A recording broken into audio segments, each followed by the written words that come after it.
नमस्ते Bharat, WH news digital में आपका स्वागत है। मैं हूं विजय खौसे। आज के खबर के प्रायोजक है एश इलेक्ट्रॉनिक्स एंड फर्नीचर, वाड़ी, नागपुर। हम रहते हैं खबरों के आगे, खबरों के पीछे। खबर छुपाते नहीं, दिखाते हैं। राजनीति हो या सामाजिक, क्राइम हो या भ्रष्टाचार की, अन्याय हो या अत्याचार की, हम देते हैं निडरता से खबर को महत्व। आप भी खबर को महत्व देकर हमारे चैनल को सब्सक्राइब करें, विज्ञापन देकर मदद करें। आइए देखते हैं आज की विशेष खबर। उत्तर नागपुर के एक अपक्ष उम्मीदवार करके आप खड़े हो, किस मकसद को लेके आप चुनाव में खड़े हो? मैं इसलिए खड़ा हूँ अपक्ष कि मुझे यहाँ का कुछ डेवलपमेंट नहीं दिख रहा। उत्तर नागपुर में किसी प्रकार के स्वास्थ्य, स्कूल, बाकी सब चीज़ें, ग्राउंड, ये सब मुझे दिख नहीं रहा कि जो डेवलप हुआ है करके। रास्ते डेवलप नहीं है, झोपड़पट्टियाँ डेवलप नहीं है, और अनेक चीज़ें जो है ये सब हमारे वंचित भाइयों को तकलीफ जा रही है। इसलिए मैं उसके लिए खड़ा हूँ। आपको यानी पार्टियों ने भी ऑफर किया था, लेकिन उसके बावजूद आप अपक्ष हैं। पार्टियों तो मुझे तो ऑफर किया था, मगर मैंने सबको बोला कि भैया आप सब एक रिपब्लिकन के नाम से आप एक जगह आ जाओ और अपनी ताकत बढ़ाओ। मैं अपना नाम वापस लेने को तैयार हूँ, और सभी को मैंने मैसेज डाला, फोन डाला, मगर कोई एक जगह आने को तैयार नहीं था। उत्तर नागपुर में, यानी पूरे नागपुर जिले की अगर बात करते हैं हम, तो उत्तर नागपुर में ही जो विधानसभा क्षेत्र, वहां पे 26 उम्मीदवार मैदान में है, चुनावी मैदान में। क्या लगता है आपको, ये वोटों का जो बंटवारा जो हो रहा है और इसका फायदा किसी और को हो रहा है जो हमारे विरोधी है? आपका क्या आकलन है? बंटवारा करने के लिए तो खड़ा किया जाता है लोगों को। ये जो इलेक्शन है, वोटों का बंटवारा हो उसके लिए खड़ा किया जाता है। मगर हमारी जो रिपब्लिकन जनता जो है, हमारे समाज के जो पढ़े लिखे लोग हैं या जो भी है, वो नहीं समझ पा रहे कि भैया हमने एक होना चाहिए। जब तक कि हमारी पांचों उंगलियां एक जगह नहीं आएंगी, जब तक कि हम किसी को जीता नहीं सकते और खुद अपन जीत नहीं सकते। आप निर्दलीय हो, आपकी ब्लूप्रिंट क्या है? मेरा तो ऐसा है कि मैं स्वतंत्र इसलिए खड़ा हूँ कि भैया मैं कुछ लोगों की सेवा कर सकूं और अच्छे काम कर सकूं, और मैं काम करते आ रहा हूँ। और अभी से नहीं, मैं 1976 से, जब हमारे पिताजी रेलवे में सर्विस करते थे, तो एक उनके मन में आया तब कि भैया धम्म चक्र प्रवर्तन के दिन जो लोग आते हैं वो भूखे जाते हैं। तो ये उन्होंने एक नींव रखी है भोजन दान की। अब वो नींव को मैं अभी कंटिन्यू कर रहा हूँ। अभी 48 साल हो गए उस भोजन दान को, धम्म चक्र प्रवर्तन दिन जो आते हैं। और जो बाबा साहब की फोटो जो लगी है रेलवे स्टेशन पे, वो मैंने लगाया। ये अभी मीडिया के माध्यम से बता रहा हूँ। वैसे तो मैं मीडिया के सामने कुछ बोलता नहीं। और जो बाबा साहब की जो फोटो है और नीचे जो पोर्च है, उसके नीचे में बाबा साहब और भगवान बुद्ध का शिलान्यास जो ग्रेनेड पे लिखा हूँ मैंने ऐतिहासिक काम करके दिखाया है लोगों को और समाज को। मैं इस माध्यम से बताना चाहता हूँ कि मैं और भी काम कर रहा हूँ। जैसे मैंने शववान बनाया, निःशुल्क समाज के लिए दिया मैंने। पूरा विदर्भ में पहली शववान मेरी थी। और जैसे हम लोग 13 अप्रैल के रात को, जो 14 अप्रैल की संध्या को, जो संविधान चौक पे जो बड़ा जो प्रोग्राम होता है, वो हम अपने खुद के पैसे से और निस्वार्थ हम लोग काम करते हैं। और लाखों लोग वहाँ आते हैं।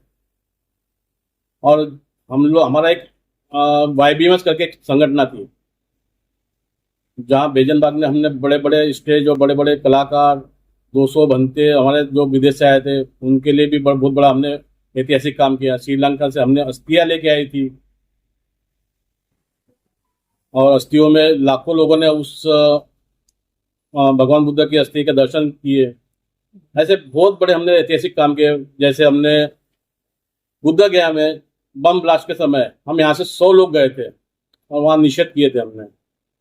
उसके बाद में हमने 300 लोगों को बुद्ध गया लेके गए, वहाँ उनकी पूरी व्यवस्था की है। आज भी 300 लोग बोलते हैं कि भैया ऐसी हमारी पिकनिक है ना, आज तक हमने कभी ऐसी पिकनिक नहीं की है। नहीं, सामाजिक सेवा तो बहुत आपने की है, मगर अभी आप यहाँ पर मैदान में है, ऐसे में जो ये उत्तर नागपुर आम्बेडकरी मूवमेंट का गढ़ रहा है, ऐसे में आपको कहाँ तक सपोर्ट मिलेगा ऐसा लगता है आपको? जनता ने मेरे को खड़ा किया, वही तो, हाँ, रिपब्लिकन जनता जो है उन्होंने मेरे को जनता ने मुझे खड़ा किया है, और जनता के भरोसे ही मैं जो भी मुझे मिले वो जनता मुझे स्वीकार करे या ना करे, मगर मैं लड़ाई में लड़ता रहूंगा, आगे बढ़ता रहूंगा। क्या क्या आह्वान करेंगे लोगों को? चुनाव चिन्ह भी बताइए लोगों तो। मेरे को चुनाव चिन्ह बैट मिला है और चौके छक्के तो लगाना पड़ेगा मुझे।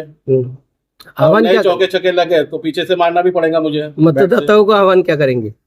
मतदाताओं को बस हाथ जोड़ के विनती करूंगा कि भैया उत्तर नागपुर में जो चढ़वड़ खत्म हुई है बाबा साहब की, उसको जिंदा रखना है हमें, और रिपब्लिकन पार्टी के नाम से जो दुकानदारियां चल रही है वो बंद होके एक जगह आना चाहिए सबने। आपने कहा कि आप सामाजिक चळवळ से जुड़े हुए हैं, अभी आप राजकारण की ओर मुड़ रहे हैं। सामाजिक संगठनों का, क्योंकि चुनाव का खेल है, सामाजिक संगठनों का जब तक सपोर्ट नहीं होता तब तक उसको वोट नहीं मिलते। कितने सामाजिक संगठनों का आपको सपोर्ट है, या फिर कितनी राजकीय पार्टियां जो है जो आपको सपोर्ट करना चाहती है? नहीं, मुझे तो कोई राजकीय पार्टी सपोर्ट नहीं करती, मैं अपने दम पे लड़ रहा हूँ। और सामाजिक पार्टियां जो है वो अभी धीरे धीरे जुड़ेंगी, मैं भी अपना कारवा लेके जाऊंगा, तो सामाजिक पार्टियां भी मेरे से जो प्रभावित होंगी वो मुझसे जुड़ेंगी। लेकिन चुनाव को अभी 10-12 दिन ही बचे हुए, इतने कम समय में आप कितने सामाजिक संगठन में जुड़ पाएंगे? और दूसरी सामाजिक जो आप कार्य करते हो, आपको क्या जरूरत पड़ी, क्या ये पड़ी कि आप राजकीय इसमें एंटर कर रहे हैं? देखो, राजकीय इसमें जाना, मुझे ऐसा लगता है कि उत्तर नागपुर बहुत मागासला है, और मैं अब समाज के काम तो कर रहा हूँ, मगर जब तक कि मैं सत्ता में जाऊँ, जब तक कि सत्ता में नहीं जाऊंगा तो उसका उत्तर नागपुर का विकास भी नहीं होगा। ऐसा कौन सा ऐसा बड़ा प्रश्न है या समस्या है जो उत्तर नागपुर को उसको मुद्दा बनाकर आप जनता के सामने लेकर जाओगे?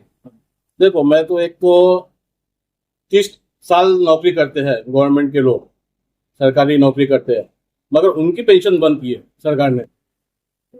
मैं चाहता हूँ कि आमदार और खासदार की पेंशन क्यों बंद नहीं कर रहे?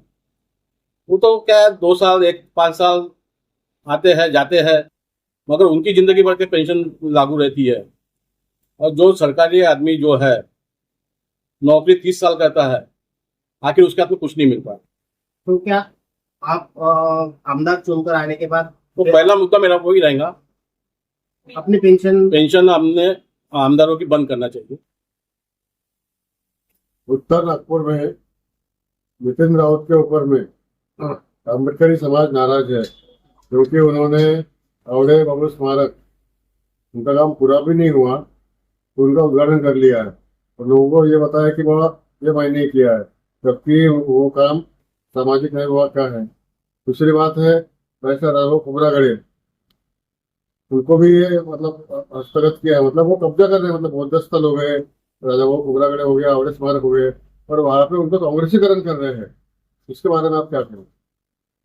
देखो, अभी सत्ता में है वो, अब सत्ता में तो दादागिरी करेंगे, जो सत्ता में रहने के बाद में तो उनकी दादागिरी तो चलेंगी, जो भी है सत्ता में रहेगा, या नितिन राउत साहब रहे या माने साहब रहे, ये तो अपनी दादागिरी करेंगे। और चालू कंप्लीट होने के पहले वो जो कर रहे हैं तो लोगों को भ्रम पैदा कर रहे हैं। भ्रम पैदा कर रहे हैं। आपकी फाइट किसके साथ? मेरी फाइट किसी के साथ, मेरे को जो भी जनता मुझे डिसाइड करेंगी वो जनता के ऊपर डिपेंड है मेरा। मैं फाइट किसी से नहीं कर रहा हूँ, मेरे लिए सब बराबर है। ओके, प्रसिद्ध है। ये तो और मैंने ये भी सुना कि आपने कई नगर सेवक और आमदार के लिए बनाने के लिए आपने कई अच्छा कार्य किया और नगर सेवक बनाए। नहीं किया ना, मैं तन मन धन से जितने भी नगर खड़ा भी किया हूँ मैंने रिपब्लिकन पार्टी ऑफ इंडिया के नाम से, जो डॉक्टर बाबा साहब के नाम से जो चलती है, तो उनके बारे में मैंने तन मन धन से उनके लिए ये किया हूँ, खड़ा किया हूँ उनको। 2-4 जैसे पिछले बार हमने अनिल खापड़े को भी हमने मदद किए थे, तो ऐसे 2-4 लोगों को हमने मदद की है। और ठीक है, जो भी है जनता फैसला करती है वो। क्या यह लोग आपके साथ में रहेंगे इस चुनाव में? रहेंगे ना, क्यों नहीं रहेंगे। जिनको हमने मदद की है वो तो रहेंगे। हमारा व्यापारी वर्ग हमारे साथ में रहेगा।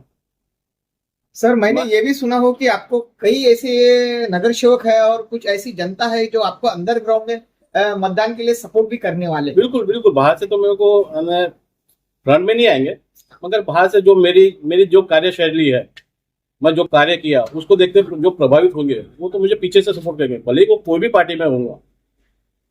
और मैंने ऐसे भी कुछ देखा हो कि लोग पार्टियों से परेशान है, तो इस समय में स्वतंत्र उम्मीदवार चुन के देने वाले ऐसे कुछ लोगों ने मत बनाया हुआ है। बिल्कुल सही बात है। धन्यवाद दोस्तों, खबर देखने के लिए आपका शुक्रिया। आज के लिए बस इतना ही, फिर मिलेंगे एक नए खबर के साथ। तो बने रहिए WS न्यूज के साथ। चैनल को लाइक करें, सब्सक्राइब करें, फेसबुक इंस्टाग्राम पर फॉलो करें, विज्ञापन देकर हमें आर्थिक सहयोग करें। धन्यवाद।